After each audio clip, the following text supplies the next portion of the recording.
Docteur Daniel, C'est vous bon? m'entendez? Oui? Vous m'entendez? Bonjour, oui, très bien. Oui, bonjour. Bonjour à toutes et à tous.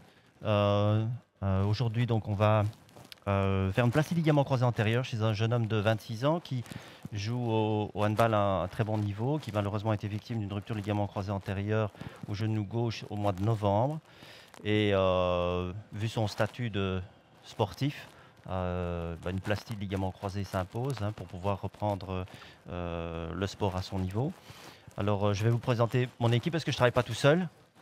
Le docteur Zukovic, qui est mon assistant, Joachim, notre stagiaire, Sabi Sherif, notre infirmier instrumentiste, docteur Piet, notre anesthésiste, et Aurélie, notre infirmière circulante. Bonjour à tous. Donc en fait, la technique qu'on utilise ici, c'est la technique DIDT. Donc on va utiliser le droit interne et le demi-tendineux.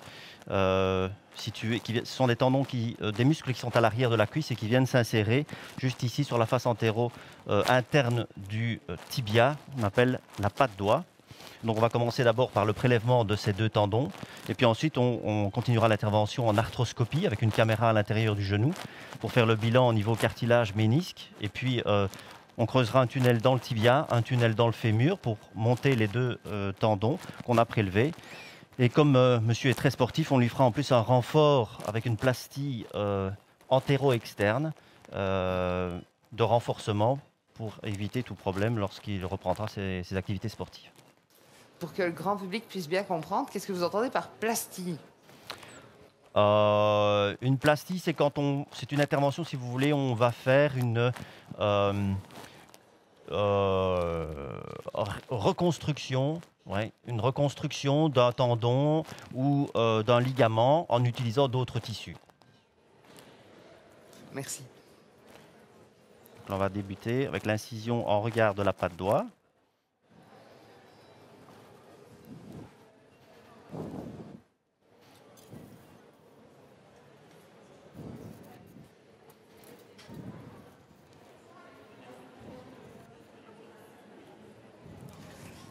Alors là, par contre, on s'est mis devant. Et donc, voilà. Et donc ici, on travaille sous garrot, donc il y a pas, ça ne saigne pas, pratiquement pas. Je vais reprendre le bistouri électrique.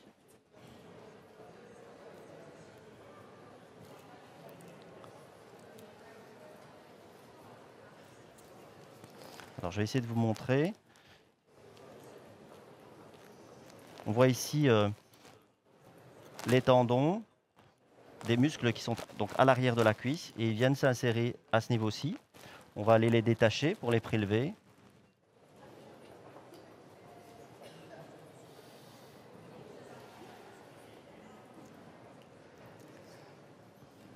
Docteur Daniel, je vais devoir bientôt libérer mes invités sur le plateau. Est-ce que je peux Oui, bien sûr, leur poser une dernière question, les libérer, revenir à vous? Oui, oui, tout à fait. Et je vais retourner en orthopédie aux côtés de Christophe Daniel, s'il veut bien m'accueillir. Oui, oui, tout à fait. Voilà, on a déjà prélevé un tendon, le tendon droit interne. Et là, on est en train de prélever le second tendon, le demi-tendineux. Donc on l'a désinséré, je ne sais pas si on voit bien ici, désinséré du tibia.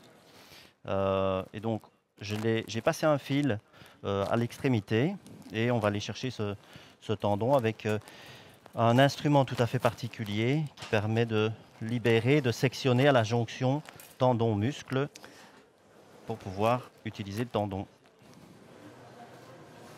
Oui, tu peux couper? Et là, on est en train on a une vision où vous étiez en train de tendre le tendon. Oui. En fait, je Voilà. regarde s'il est bien libre pour pouvoir aller le sectionner à la jonction muscle-tendon avec cet instrument particulier qu'on appelle un stripper. À mon avis, il faudra le gros, je pense. Et il faut que le tendon soit vraiment bien libéré, sinon le gros. Je ne vais pas pouvoir aller sectionner le tendon jusqu'au bout parce qu'il me faut quand même une certaine longueur, bien entendu, tendineuse pour pouvoir réaliser la plastie. Donc le tendon fait à peu près 25 cm. Il ne faut pas que ce soit plus court, sinon je risque d'avoir alors des soucis pour réaliser cette plastie. Voilà, ici avec l'instrument, vous voyez, je suis passé, je ne sais pas si vous voyez. Attends, parce que tu passes devant. Ouais. Avec cet instrument, je vais aller vraiment libérer le tendon à la jonction muscle-tendon. Alors là, par contre, vous êtes devant la caméra, enfin devant le champ de nouveau, donc on ne voit pas. Et voilà. Merci. Voilà le tendon. Je ne sais pas si vous voyez. Voilà. Oui, là on voit. Donc on a à peu près, oui, un peu plus de 25 cm de tendon. Donc on a pris 2 tendons. Si la caméra peut se déplacer un peu ici. Les tendons vont être voilà, nettoyés, parce qu'il reste un peu de muscle hein, au bout, vous voyez. Et vont être suturés ensemble et repliés pour former 4 brins qu'on utilisera donc pour réaliser la plastie après avoir fait les tunnels. Donc là, maintenant, Et là, ils sont attachés pour être bien tendus, c'est ça? Oui, tout à fait, pour être bien tendu, oui. Et donc là, on en a terminé avec la chirurgie ouverte, je vais dire. On va rentrer maintenant à l'intérieur du genou avec la caméra pour aller faire le bilan des lésions et commencer alors à creuser ces tunnels. Voilà. J'avais une petite question du grand public. Est-ce que ce type d'intervention va créer une faiblesse au niveau des muscles de la cuisse, par exemple? Alors non, pas du tout, hein. C'est vrai qu'on pourrait se dire, on a prélevé 2 tendons, les muscles sont déforcés. Avec une rééducation tout à fait correcte, bien spécifique, on remarque que les patients parfois sont beaucoup plus forts du côté, justement, on a prélevé les tendons, que de l'autre côté. Donc chaque fois, avant la reprise du sport, à environ 4 mois, les patients passent ce qu'on appelle un test isocinétique, qui est un test de musculation. On va comparer la puissance dans les 2 cuisses. Et si le patient a bien travaillé avec son kinésithérapeute, on se rend compte que le patient est même plus fort du côté où on a prélevé les 2 tendons par rapport à l'autre côté où on n'a jamais touché. Donc non, ça se passe très bien. Et en termes de rééducation, ça prend combien de temps? Alors, il faut partir sur à peu près 5 à 6 mois de rééducation. Ici au CHU, les patients font à la fois de la kiné et de la préparation physique.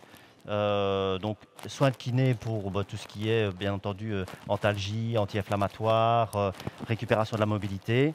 Et préparation physique en parallèle, vraiment pour remettre le patient sur le terrain de sport, où là, on va travailler le gainage, la condition physique, même la musculation du haut du corps. Et donc, il faut partir sur un programme de 5 mois, mais qui est assez intensif, hein, à peu près 4 à 5 fois, 4 à 5 séances par semaine pendant les 5 mois. Et donc, vous disiez que c'était un patient qui était sportif. Oui. Est-ce qu'il va pouvoir reprendre son sport tout à fait normalement une fois qu'il aura fait la rééducation, évidemment? Je pense bien, oui. Vous doutez de moi? Non, je pense que oui. Non, je n'oserais pas. Non, la plupart des patients, oui, reprennent. Parce que déjà, ce sont des sportifs. Et donc, ils ont un mental pour suivre bien leur rééducation et revenir. Et aussi, ils ont une certaine physiologie hein, qui leur permet de revenir. Et plus ce sont des sportifs de haut niveau, plus ils se remettent vite de leurs blessures et récupèrent sans problème et récupèrent leur niveau antérieur sans problème. Est-ce qu'il y a des risques dans ce type d'intervention? Bon, les risques, comme toute intervention, il y a toujours des risques infectieux. Maintenant, c'est extrêmement rare les risques infectieux. Pourquoi? Parce qu'on travaille en arthroscopie avec un lavage continu à l'intérieur du genou. Donc, ce lavage permet que s'il y avait un microbe, par exemple, rentré à l'intérieur du genou, il serait vite éliminé. Il y a des risques spécifiques à ce genre d'intervention. Bon, bien entendu, il ne faut pas laisser tomber les tendons par terre. C'est plutôt ce genre de choses. Voilà, mais liées spécifiquement à l'intervention, non. Ce sont des interventions qui sont bien connues et réalisées depuis de nombreuses années. Donc, pas spécifique à cette chirurgie à partir du moment où le chirurgien maîtrise quand même la technique. Et le patient va pouvoir se tenir debout dans les... Oui, demain, il sera debout, jours il va rentrer à la maison, il marchera en posant le pied par terre, il utilisera des béquilles pendant une petite semaine. Il a une attelle à porter pendant 6 semaines et il va directement, dès demain, commencer la rééducation, qui sera bien entendu progressive dans l'intensité. Hein, voilà. Est-ce qu'il va sentir des douleurs par rapport au prélèvement de ses tendons? Alors, c'est quand même pas fréquent. Parfois, les patients ressentent quelques douleurs un peu comme une déchirure musculaire, hein, puisqu'on prélève quand même, on vient couper le muscle à la jonction muscle-tendon. Donc, ils ressentent parfois une espèce de crampe à la face interne de la cuisse. Mais c'est vraiment pas quelque chose de majeur, vraiment. Et donc là, vous êtes toujours en train de nettoyer les tendons, c'est ça? Oui, c'est notre infirmier instrumentiste qui est en train de, de s'occuper des tendons. Oui. Nous, on va rentrer dans le genou maintenant avec la caméra. Je vais prendre le bistouri arthro.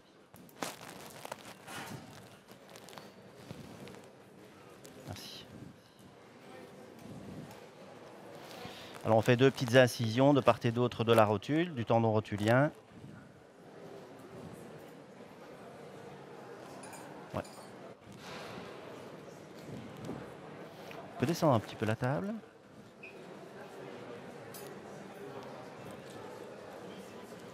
Ok, merci.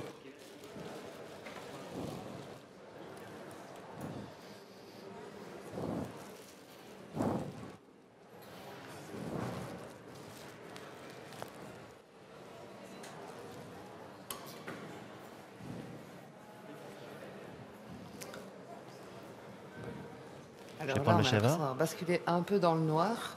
Oui, ben, en fait, oui, il faudrait voir peut-être, je ne sais pas si vous voyez à l'écran Non, mais en fait, l'intérieur de... là, on a une vision sur le... Ah, voilà. Là, on récupère le genou.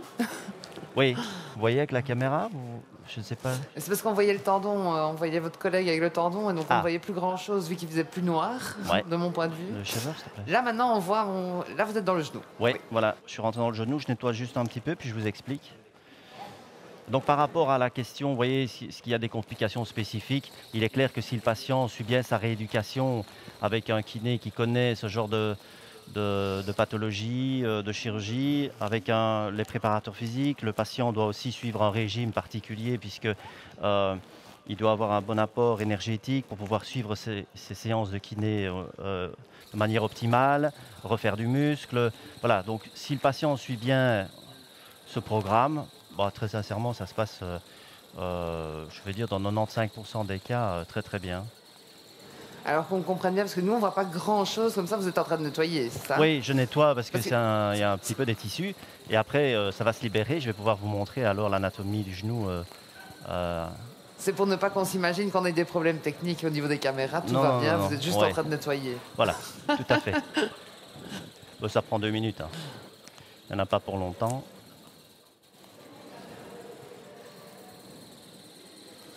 Ouais, là, j'ai une vision sur le tendon que je pense que le collègue vient de Alors. terminer de nettoyer. Ah, Ah on oui. s'engage sur l'autre, non? Donc Ouais, là, on est c'est à propre. l'intérieur du genou. J'ai fini de nettoyer. On est Voilà. en plein milieu du genou, là où se trouvent les ligaments croisés. Et vous voyez ici, ce morceau de ligament, vous voyez, normalement, on ne doit pas avoir cet espace libre ici. On a un ligament, qui est le ligament croisé, qui part d'ici et qui va vraiment monter pour aller s'insérer là-bas sur le fémur et qui remplit tout cet espace. Ici, c'est un vestige de son ligament croisé qu'il a déchiré et qui n'est plus du tout fonctionnel, qui n'est plus du tout attaché sur le fémur. Et ça va entraîner quoi? Ça va entraîner une instabilité au niveau du genou. Le tibia va partir vers l'avant, ce qu'on appelle le tiroir antérieur, et le genou n'est plus du tout stable. Donc lorsque vous voulez pratiquer des activités sportives telles que le handball, comme le pratique le patient, c'est impossible de prendre l'impulsion, de réception de saut avec un genou pareil, où vous n'avez plus du tout de stabilité. Voyez. Donc si vous décidez Ouais. de ne plus pratiquer de sport et d'avoir une vie sédentaire, ok, on peut vivre sans ligament croisé, mais si on veut pratiquer des activités sportives très contraignantes pour le genou, bon, c'est impossible d'être performant sur le terrain si on n'a pas de ligament croisé. Ce que vous voyez ici derrière, ça c'est le ligament croisé postérieur. Donc lui, il vient de l'arrière, là derrière. Il passe ici en arrière du ligament, voilà, on le voit ici. Il passe en arrière du ligament croisé antérieur et il vient s'insérer sur le fémur de l'autre côté, donc sur la face interne. Et lui, il empêche le tiroir postérieur, donc au tibia, de partir vers l'arrière. Et là, pour qu'on comprenne bien, que le grand public comprenne bien la vision, vous avez fait 2 incisions au niveau des extrémités de la rotule, et donc vous avez d'un côté la caméra et de l'autre côté votre instrument. Voilà, tout à fait. Il y a un orifice ici, vous voyez, par lequel je rentre l'instrument, et l'orifice Ouais. avec la caméra. Et alors ce que vous voyez ici, c'est le cartilage du fémur en interne. On va aller voir, vous voyez, ça c'est le ménisque que vous voyez là-bas. On va aller le regarder convenablement. Pour ça, il faut faire une petite manœuvre pour un peu ouvrir, je te donne ça. Ouvrir le genou, hop, on le met sur le côté. Vous voyez, ici on est à l'intérieur, donc toujours du genou, du côté interne. On voit très bien le cartilage du fémur qui est magnifique, le cartilage du tibia. Vous voyez que le cartilage est un peu mou. Et ici, le ménisque interne, qui va jusqu'au bout. Donc il part d'ici vers l'avant, et il va jusqu'au bout. Il a une forme de C, et il intervient comme protecteur du cartilage en absorbant les chocs pour éviter les lésions cartilagineuses, notamment l'arthrose. Donc ici, on a un cartilage et un ménisque parfait. On va les voir de l'autre côté, du côté externe. L'autre ménisque, donc vous voyez ici l'autre ménisque, toujours cette même forme. Ici, il y a une toute petite lésion, vous voyez, on voit ici, je vais rentrer mon crochet dedans. Toute petite lésion sur le ménisque externe, mais qui n'est pas transfixiante. Si on regarde de l'autre côté, on n'a pas de lésion. Et donc, comme elle est incomplète, cette lésion, je la laisse. Je ne vais pas resséquer une partie du ménisque, parce que le ménisque, il a une fonction importante de protection contre l'arthrose, surtout chez quelqu'un qui utilise beaucoup son genou, notamment les sportifs ou les travailleurs lourds. Et donc, il n'y a pas de risque de laisser une lésion comme ça? Non, non. C'est une lésion tout à fait superficielle. Avec le sang qu'il va y avoir dans le genou du patient par la suite, un peu de moelle, vous voyez, puisqu'on va creuser des tunnels, eh bien, ça favorise la cicatrisation de cette petite lésion. On est très conservateur avec les ménisques, justement, chez les personnes qui utilisent beaucoup leurs genoux, afin d'éviter tout problème de lésions cartilagineuses secondaires. Si vous retirez un petit morceau de ménisque, parfois ça a des conséquences extrêmement néfastes pour le patient, notamment pour la reprise sportive ou le travail. Vous avez des travailleurs lourds, indépendants. C'est très important d'essayer de conserver les ménisques, et les résections méniscales doivent être faites seulement si c'est vraiment nécessaire. Ok. Donc là, on a nettoyé, on va creuser d'abord le tunnel dans le fémur. Donc pour ça, j'utilise un instrument qui va me permettre de bien me placer au bon endroit pour réaliser ce tunnel.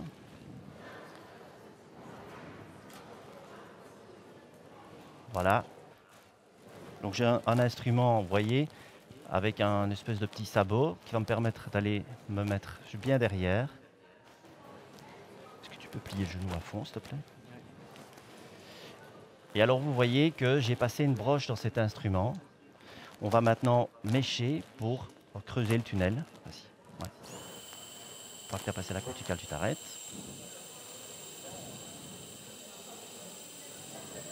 Ok. Voilà la broche. Cette broche est graduée pour me permettre de mesurer la longueur du tunnel. Donc ici, vous voyez, j'ai un tunnel de à peu près 47-48 mm, ce qui est parfait. Donc il y aura suffisamment de plastie tendineuse à l'intérieur, de tendons à l'intérieur du tunnel. Tu as la mèche?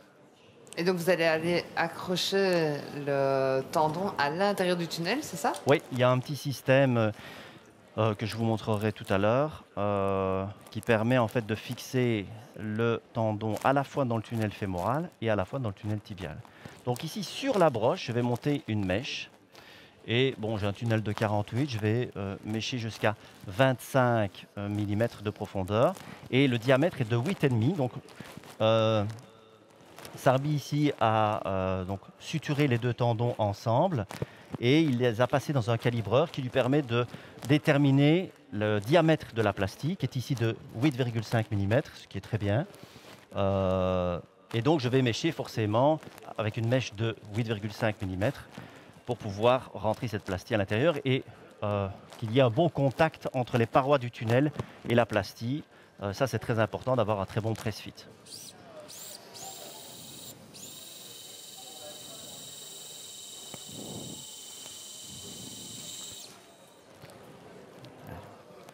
Hops. Ça fait toujours un petit peu des débris.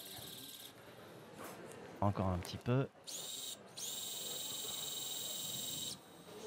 Mais là, on a une double vision. On voit aussi votre collègue en train de coudre les tendons. Oui, c'est très important c'est une grosse responsabilité. C'est très important de coudre les tendons convenablement.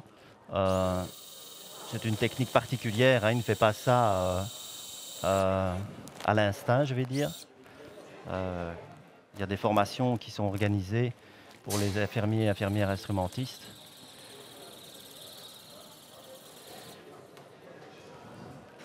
Et c'est une aide précieuse pour le chirurgien.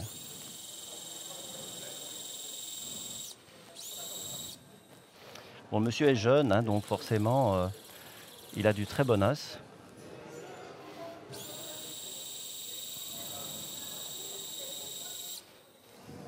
On progresse.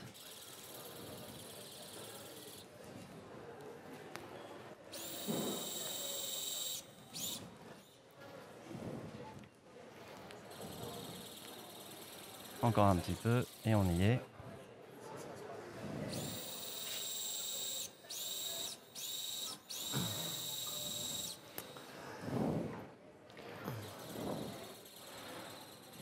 Ouais. Voilà. Ok, on va passer le fil. Mal de schéma. Ok, le fil. On va passer un fil tracteur qui va nous permettre de tirer après pour monter la plastie dans les tunnels.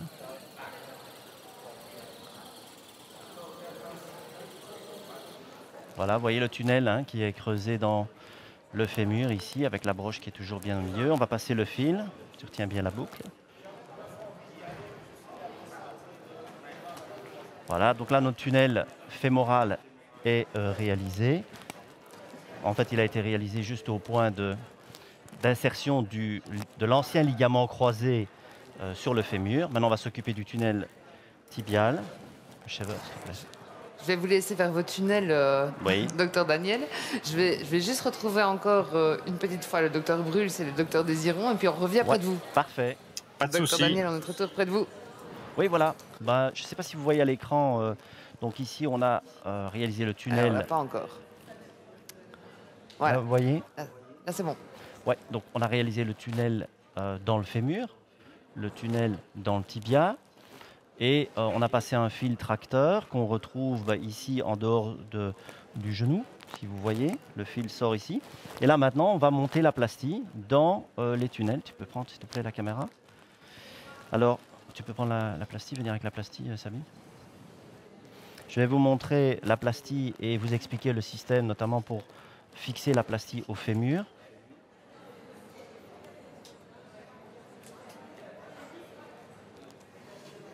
Voilà, donc on a pas mal de fils qui vont permettre de fixer cette plastie. On va monter ça. Alors, je ne sais pas si on peut zoomer ici. Oui, là, on Étienne. voit, oui. Alors, je vais prendre une petite pince. Donc ici, vous avez la plastie. On a la plastie tendineuse ici, avec du fil. Et il y a un système ici, vous voyez, un espèce de bouton avec les fils qui passent autour. Et en fait, ce bouton va passer de l'autre côté du tunnel au niveau du fémur et venir se bloquer comme ceci. Ce qui fait que la plastie ne pourra plus redescendre et sera fixée dans le tunnel fémoral. En ce qui concerne la fixation au niveau du tunnel tibial, ça on fait ça avec des agrafes. Mais je vais vous montrer ici la montée de la plastie dans les tunnels. Donc voilà le système qui va passer.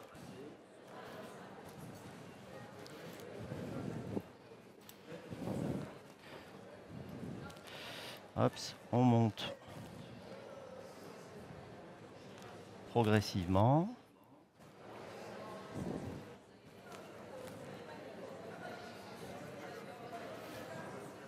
Il y a de l'eau, hein. On a toujours de l'eau.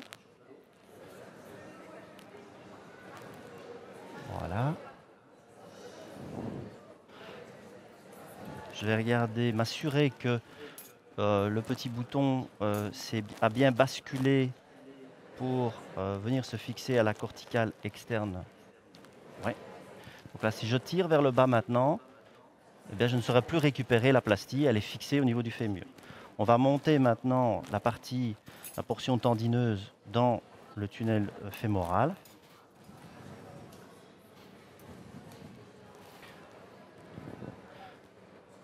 Voilà, la plastie est en place au niveau du fémur. Il ne nous reste plus qu'à la fixer ici au niveau du tibia. Et on va vite faire ça, comme ça vous verrez après le résultat à l'intérieur du genou. Tu peux retirer la caméra. On va cycler, quelques compresses, ouais.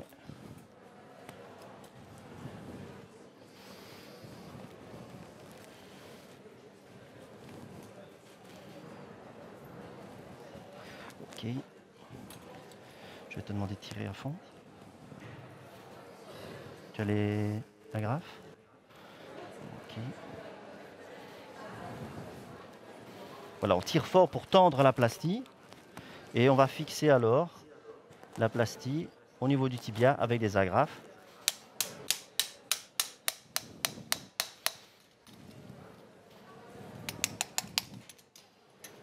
Tu as une deuxième. Je ne sais pas si on voit à quoi ça ressemble l'agrafe. Si, on voit très bien. Vous voyez bien? Oui, oui. Donc ça tient très très bien au niveau osseux. On est dans une salle d'orthopédie, donc on utilise toujours un marteau. Hein, nous, toujours bien de place pour Les utiliser le bricoleurs marteau. de la bande. Comment? Vous êtes les bricoleurs de la bande. Oui, c'est un peu ça.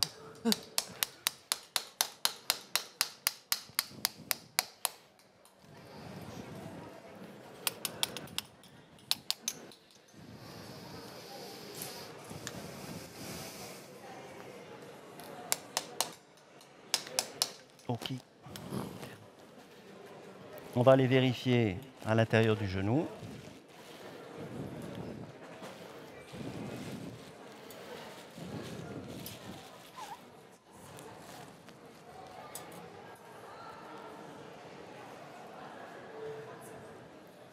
Ah oui, il faut augmenter la pression, hein.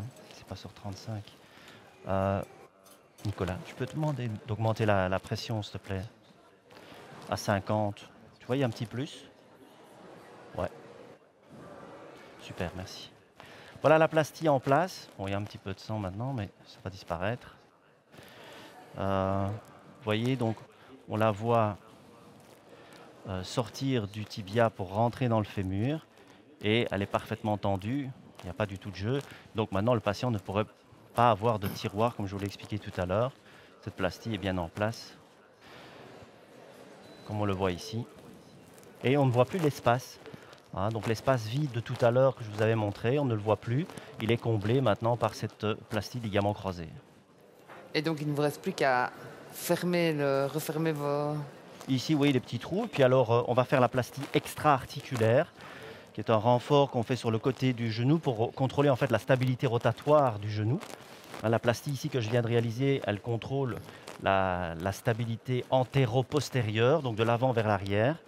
Et la plastie extra-articulaire va plutôt, elle, contrôler la stabilité rotatoire, ce qui est particulièrement important dans les sports pivots, comme le handball, le football, le basket, le rugby. C'est vraiment très important de contrôler la stabilité rotatoire. Ça, c'est un geste qu'on fait en chirurgie ouverte. Ce n'est pas du tout avec la caméra. Voilà. Mais je vais vous laisser poursuivre l'intervention, parce que de notre côté, c'est un peu le moment de prendre notre pause aussi au niveau des équipes techniques et donc de clôturer un peu la matinée pour mieux se retrouver. Okay. Pas de souci. Et donc, comme je viens de le dire en salle, c'est le moment de clôturer cette belle matinée. Et bien sûr, on vous donne rendez-vous vers 13h pour reprendre la suite des interventions.